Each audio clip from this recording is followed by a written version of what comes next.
Hey, Rifters, welcome to the show. Subscribe, rate, review, tell a friend. Very excited for today's show. Been looking forward to talking to this guy for a while. As you guys know, I'm a huge Young Guns fan, and one of my goals was to interview everyone on the Young Guns. And I interviewed Jeffrey Blake, and I interviewed Dermot Mulroney. And now I'm interviewing Lou Diamond Phillips. It's gonna be great. Uh, he was also in other movies besides Young Guns. Young Guns 2. No, he was also in La Bamba and Stand and Deliver. He's been in so many things. Courage Under Fire, the 33, and I'm very excited. Lou Diamond Phillips is going to be here via Zoom to chit chat with us, and it's going to be great. So you know what to do. Subscribe, rate, review, tell a friend, and share, comment, share, comment. But most importantly, enjoy Reza with Lou Diamond Phillips coming up next. From Hollywood, California, welcome to Razor Riffs with your host, Keith Razor. Hi, Lou Diamond Phillips. Keith, my apologies, brother. I got so much going on right now. Oh, no. It just slipped my mind. And if I don't have something right in front of me as a reminder, I'm getting old, bro. I'm getting old. No worries. I thought like I didn't know if New York had daylight savings time, so I was texting Jeffrey Blake, who's my buddy. I was like, does New York have I don't know these things. Yeah, it does indeed. I did a book reading this weekend. I've got another interview later this afternoon, interviews tomorrow, interviews on Thursday. Like 3 projects happening. So yay, I'm busy. But yeah, that means that somebody has to smack me in the head with a 2x4 every once in a while. Oh, no worries. All right.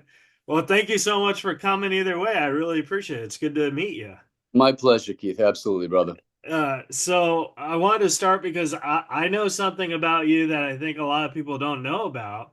But before you became a famous, you were in a comedy troupe. Yes. And I wanted to know like how did you start that adventure before and then you became a famous. So like yeah, and famous for not comedy. I went to the University of Texas at Arlington and majored in theater, so I was always going to be an actor. And literally at my first audition, 2 guys, Mario Cabrera and Kurt Kleinman, came in to watch the auditions. They were UTA grads. They were forming a comedy troupe that was going to do sketch comedy at midnights in a punk club in Fort Worth.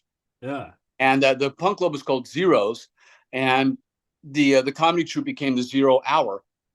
And we did raunchy, kind of irreverent Saturday Night Live type skits, to a drunk punk crowd. And if you weren't funny, they threw beer bottles at you, Oh my God. So yeah, they asked me to do that. That was my first professional gig. I think I got, $6.37 from, my cut of the door. Like I was a professional actor. Yeah. And what's funny is that I ended up doing comedy, throughout my college career. The movies hit, and all of a sudden, I became the brooding ethnic. And but every once in a while, I love getting back to doing comedy. I mean, Brooklyn Nine-Nine or Psych, or like The Big Hit is a comedy, disorganized crime. And I'm actually Emmy nominated for a comedy I did, Crossroads of History. So nice. Yeah, every once in a while I'll pop up and bring the funny. I'm also supposed to be doing an HBO comedy next year called The Chair Company. So that'll be on HBO. I don't know if it's HBO or HBO Max, but I will be in that in a recurring role. So I'm looking forward to that.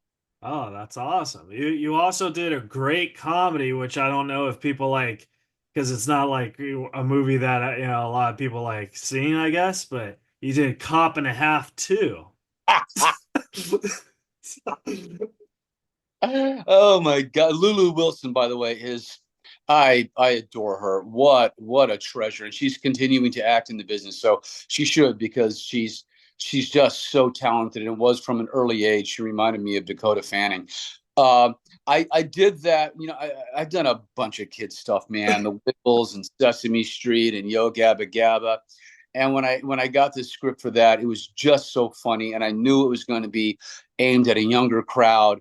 But I will tell you this: physical comedy, slapstick comedy, it'll leave a mark. Oh Uh, yeah, definitely. a bunch of bruises doing that because if you, I don't bounce the way I used to, man. If you fall down, it's yeah, it's hard to get back up. Well, those movies were made for guys like me because like I like quirky comedies like Yeah. that. Like Uh, Good. I'm thrilled with it, and a lot of people have told me that they were fans of it, especially if they have kids. I mean, there's something for everyone. I mean, the kids obviously love the slapstick, but the humor's great. The physical comedy's great. Some great setups. So and I have to say the interplay and banter with me and Lulu was just a joy. We had great chemistry. yeah. But so then after your comedy thing, then you got La Bamba, right? That was your first movie. No, it And was it was my first big movie. I was working in the Texas film industry. Once I did the 0 Hour, I was doing professional theater. I was doing a lot of guest spots, some indie films, a lot of at the time Dallas Fort Worth was the number one producer of commercials and industrials in yeah. the nation. So I was paying my bills with a bunch of training films and commercials and crazy stuff like that. Has anyone, and this is like the most ridiculous question, but has anyone, because I kind of know the answer because like you weren't alive during this time, but has anyone ever like asked you this question just as a joke? Like, hey, Lou Diamond Phillips, did you ever meet the real Richie? If and I have been asked that question. You have? Oh my So God. so it's obvious that either they're nervous and they're not thinking, or they didn't see the movie. Uh, because Richie died February 3rd, 1959. Spoiler alert. Uh, Yeah. and I'm old, but I'm not that old. I was born in 2. So they yeah they didn't quite put two and two together. Yeah. I just think that's one of the funniest questions because you're like, Yeah. wait, what? Oh man. When you won that coin toss, like even though the story is he got on the plane, did you want to be like, wait, I don't want to get on this plane? Right. Yeah. No, I mean it's so odd. I mean, because I did get close to his family. Yeah. Uh, Connie, his little sister, Irma, his brother Mario. We literally just did a 4K screening of La Bamba like 3 months ago at the Academy Museum in LA. And I gifted them the green guitar that I use in the movie. So it's Oh now my God. now in the Academy Museum. But uh, I remember the night we were filming that coin toss, Yeah. and Luis Valdez, the director, and Taylor Hackford, the producer. The family was welcome to come any day of filming, and they were there the entire time. That's the one day that they said you probably shouldn't come because it'll be tough. And Connie came, Wow.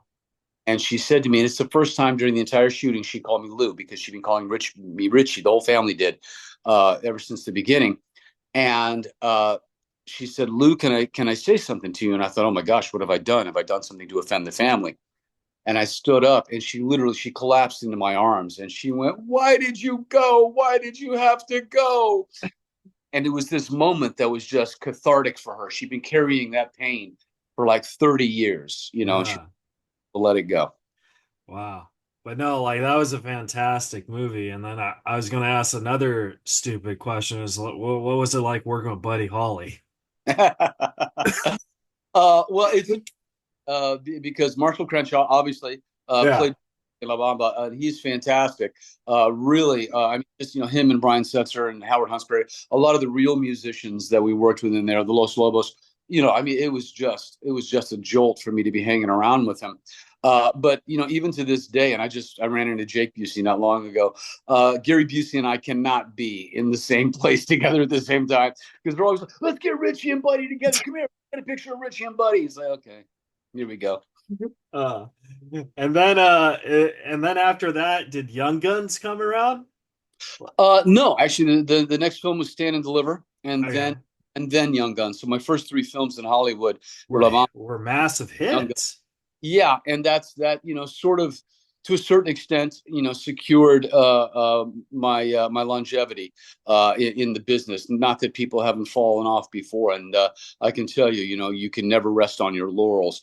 A few years after that, I realized, man, you got to hit the bricks and you have to keep working hard because there is no such thing as tenure in Hollywood. Yeah. So I was very fortunate in that it did set me up to be on people's radar and to get other roles. Yeah. I do have a lot of Young Guns questions because it's one of my favorite movies, so I do apologize. No But worries.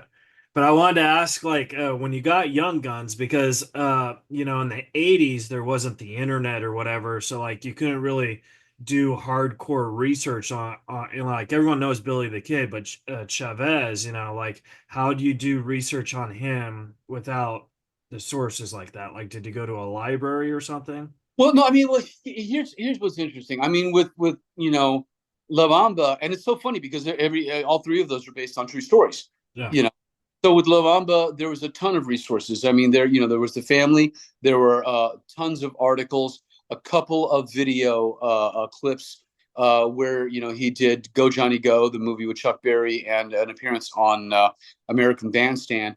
Stand and Deliver, even though my character Angel was basically an amalgam of every cholo, every gang member that took Escalante's class. There were the real guys who were around at that time, and Escalante himself. So there were resources. Now all of a sudden you jump to a movie, that is set, in the old West.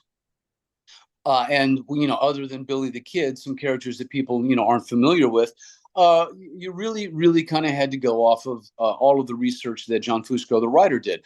And I think people are always amazed when they see both Guns One and Guns Two that so much of it is based in fact, in historical fact. The Yeah. Lincoln Wars, the regulators, Jose Chavez, who lived to be 72, I think. So. There was the obvious nod to what really happened, and then the acknowledgement that certain things are dramatized for effect, and to make a good movie. It's not a documentary. So it was mostly with long conversations, with John that we got the historical context for it. For me, my research leaned heavily on who John's version of Chavez was, which was very, very rooted in his native culture. And so we had a wonderful advisor, Buddy Redbow, who was with us, and I did sweat with him. We did ceremony. We talked. I was eventually adopted into the Lakota Nation, and Oh, so that's awesome. yeah, for me, that aspect of the character was what was more the most important thing to get correct. Yeah. And then another Young Guns question is when you're fighting with Dermot through the whole movie, did you ever count how many times he spat? No, no, and Dermot went deep, man. He used the real chaw when a lot of us are saying, what a bunch of Tootsie Rolls, dude. I mean, it's like, he like would cut chunks out of his hair, and the hair department like, oh God, no, never match. So I mean, Dermot, yeah. And so when he spit, he really spit, and so yeah, I got spit on a lot, and we're still very good friends.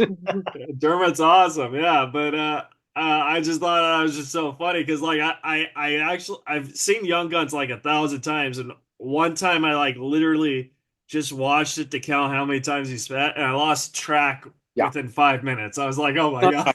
You don't want to do a drinking game to Dirty Steve spitting because you will be drunk in the first half. For sure. And then I wanted to ask you, do you have any cool Jeffrey Blake stories? Because I love Jeffrey Blake. I adore Jeffrey Blake. I mean, my coolest Jeffrey Blake story right now is that we have a project that we're trying to do together that Jeffrey and his wife Marcia wrote. We're in the process of doing some revisions now, but they asked me to direct it, and I'm thrilled about that because we remain friends for a very, very long time. Obviously, I mean, a lot of people ask, do you still hang out with any of the Young Guns? And yes, Dermot's a buddy, Kiefer's a buddy. I'm in touch with Emilio. I mean, it's just one of those things where not only had an effect on your career, but a profound effect on your life. You Yeah. know, where you make lifelong friends. Um, and it's funny. I think I think Jeffrey was he was a little upset because he was always the traitor and this somewhat outsider uh, but it was just great hanging out together. We did a lot of dinners together. We hung out a lot together. And as I said, friends to this day, and always eager to work with one another again. Yeah. Do you think like Young Guns also has that like magic of it because you were all probably the same age and you're all stars and stuff, so you're growing in this business together, so you guys kind of bond like that? No, for me, I mean that's huge. That was a huge thing for me. And people go, "Oh, did you know that La Bamba was going to set you up for stand?" La Bamba and Stand and Deliver.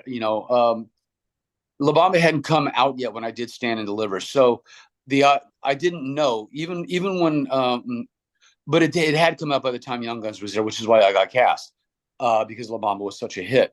But it was a surprise hit, and Young Guns was the first time I stepped on a set and went, "Oh my gosh, I've arrived." Yeah. But here I was with Emilio and Charlie and Kiefer, who I had idolized. When I was in Texas watching movies. I mean, all of them had massive hits before I ever met them, and so being able to be on the same call sheet with them, I knew was a massive milestone in my career. Yeah. My biological father, I'm not making this up, but he looks exactly like Charlie Sheen. Yeah. So like when I was a kid, I thought Charlie Sheen was my dad because I never saw my dad. So I'd Yeah. see him on the movies. I'd be like, "Ah, he's a young gunny and he's in the chase." Well, if you know Charlie, maybe it was. Oh, and my biological father's name is Charlie. So like it was just like one of those things. You But might want to check into that, my friend. no, it's not him. But I'm just saying, like you'd be surprised. Like if I showed you a picture, you'd be like, "That's Charlie Sheen." That's hilarious. Yeah, that I wanted to ask you, what was like? Did you have any encounters with because you didn't have a lot of scenes with him, but Jack Palance, who was like a hardcore old school actor, like legend, yeah, legend. I mean, and that was another thing, I mean, and then James Coburn in the second one, Terrence Stamp in the first, just Brian Keith, who was absolutely wonderful. As a matter of fact, Brian Keith, when I got into the van one morning with him, turned around and went, "Who's the military man in your family?" And I went, "My dad." And I met Lou Diamond in a bar in Tokyo in 1948.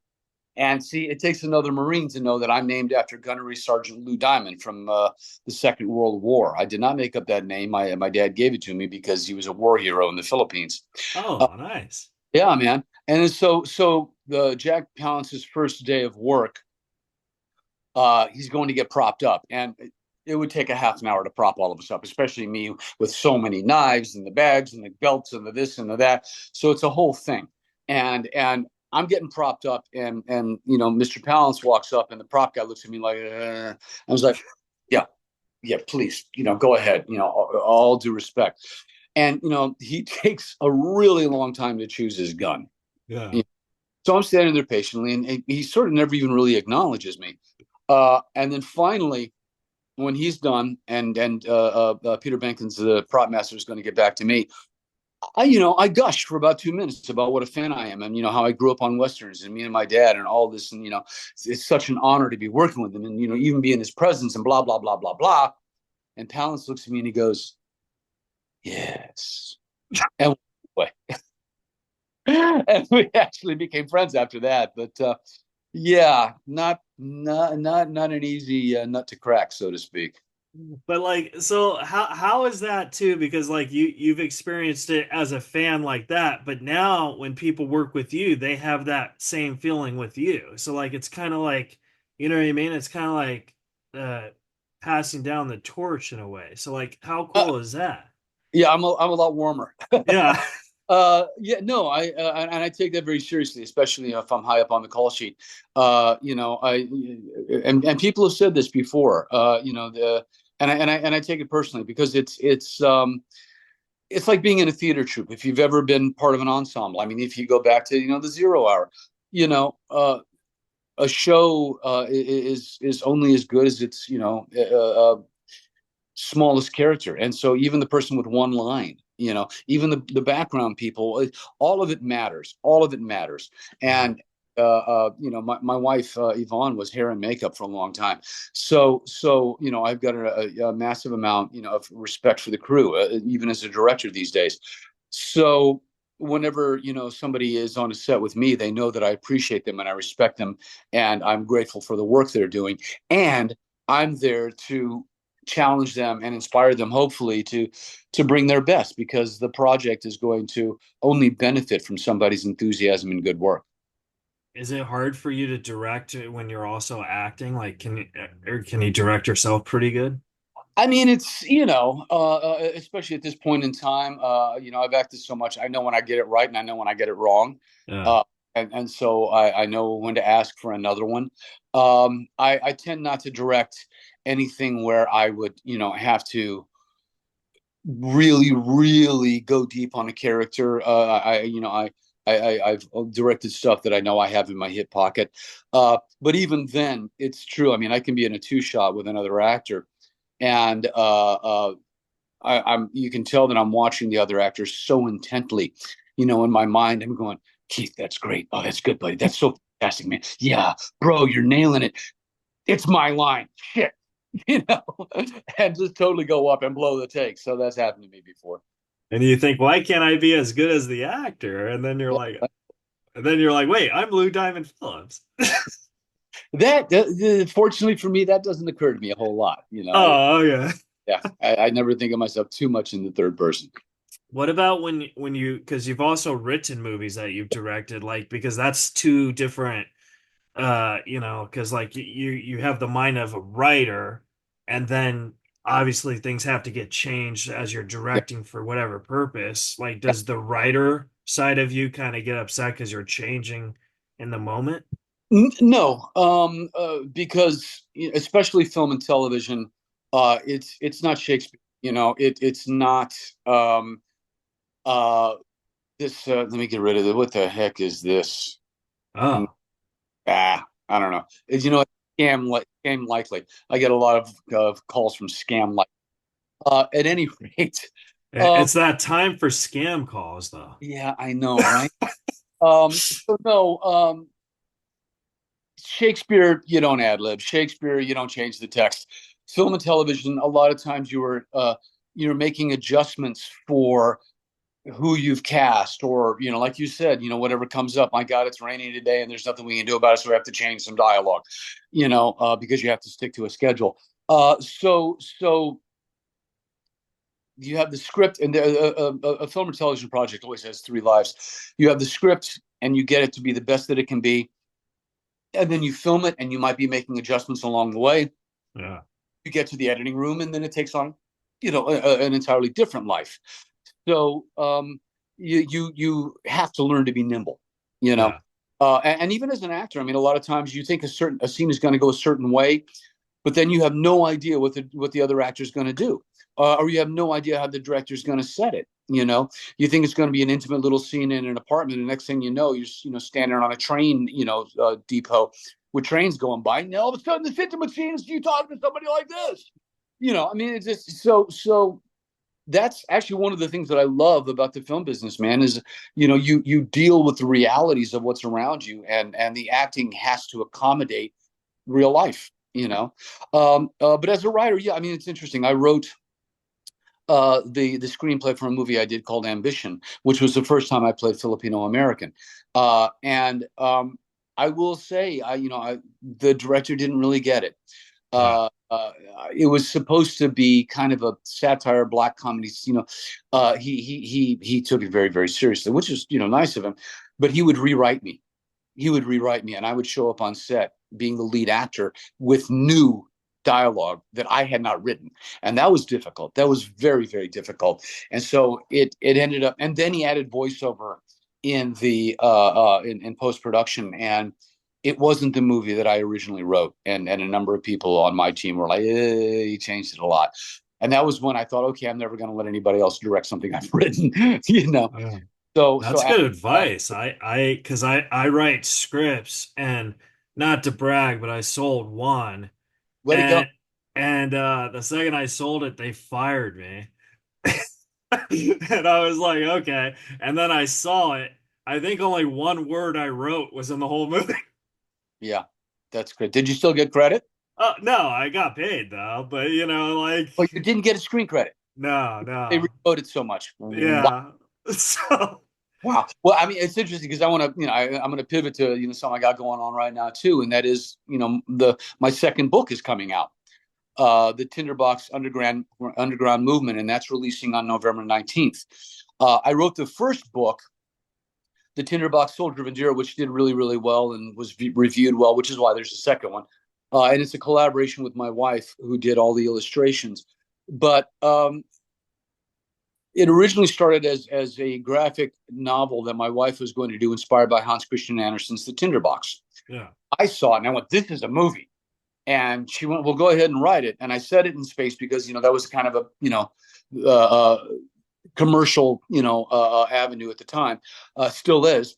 And this is before Game of Thrones when I started the project.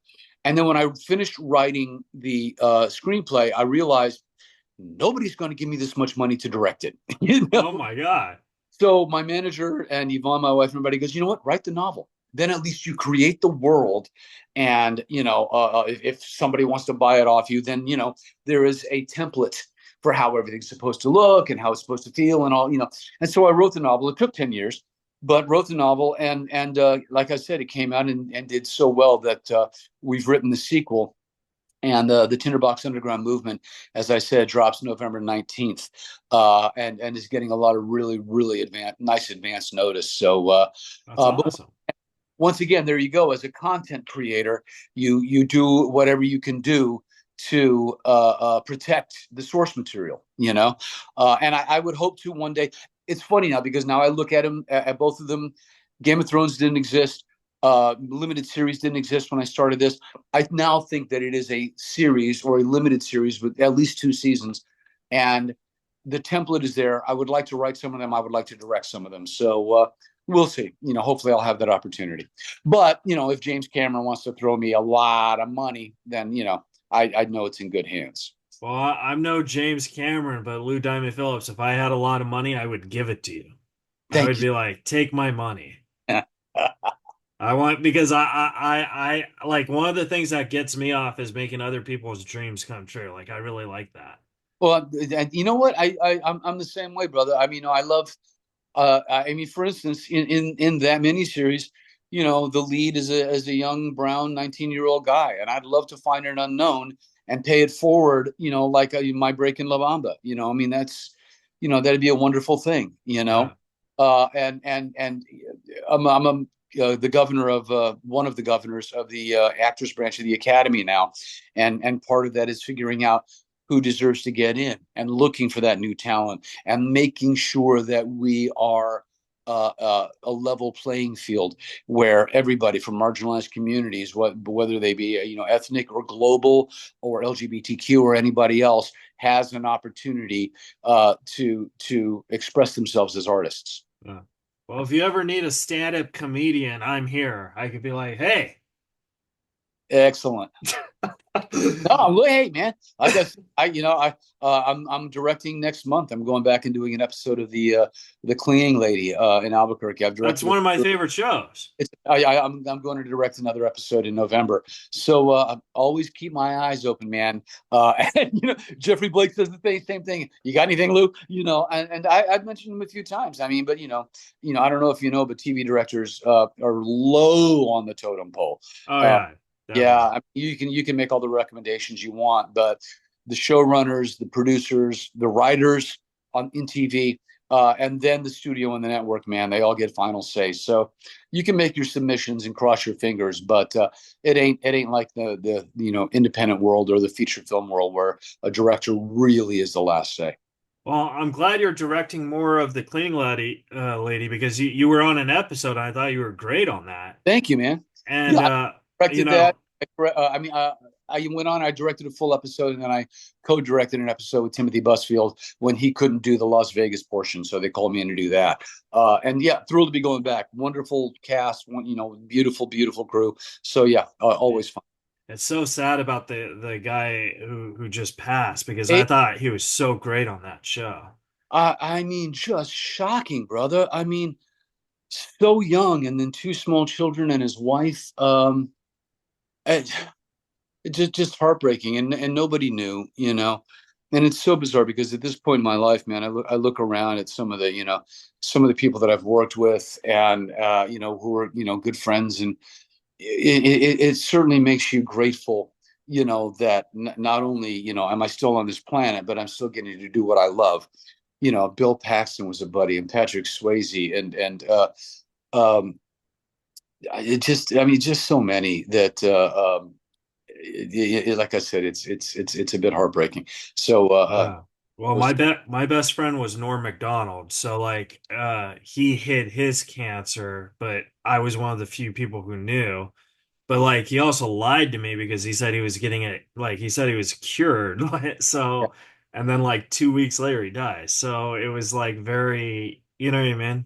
yeah, I know. So Yeah, it's sobering, man. Like I said, and so yeah, be grateful, be uh, grateful. You know, well, I have three quick questions for you because I know you have other interviews. I want to respect your time. if But I apologize for being late, brother. no, but like we'll rapid fire these. But I wanted to, can you talk about werewolves yet or Yes, no? Oh, okay. thank you. Yeah, December 6th, man. Yeah, December 6th, in theaters nationwide, and I think through Canada as well. The posters are going up. The trailers out there already. Frank Grillo is the star and the badass, and then yeah. me and Katrina Law are in it. Um, it's a great concept. It's a nice little twist on the werewolf, genre, if you will. Yeah, there's a super moon that triggers a latent, gene in people, and so it's not just one person turning because they've been bit. It's hundreds, if not thousands, globally. Yeah. And so it's a bit like the purge in the respect that you got a shitload of werewolves to get through, you know. And I play the head of the CDC, desperately trying to find a way to block the supermoon's effect on this latent gene in people, and doing that research. So It looks really cool. I saw the trailer and like Frank Grillo, he's another yeah, good hero of mine. So like I think it's, two of my boys are in it. I'm like, I, yeah, I'm seeing it. and I'm so happy for Stephen C. Miller because I think this is the biggest theatrical release he's ever had. He does the work, man, and I love the fact that he went old school. I mean, it's mostly practical physical effects that's embellished by CGI, but he totally went the American Werewolf in London, route. We shot it in San Juan, Puerto Rico, and we had stuntmen in these freaking 8-foot werewolf costumes, and they were sweating their butts off, dude. I mean, just so much respect for them. But went old school, and it looks very very exciting. I haven't seen it yet, but Frank likes it, and Frank doesn't like anything. So Yeah, if likes it, it must be good. that's awesome.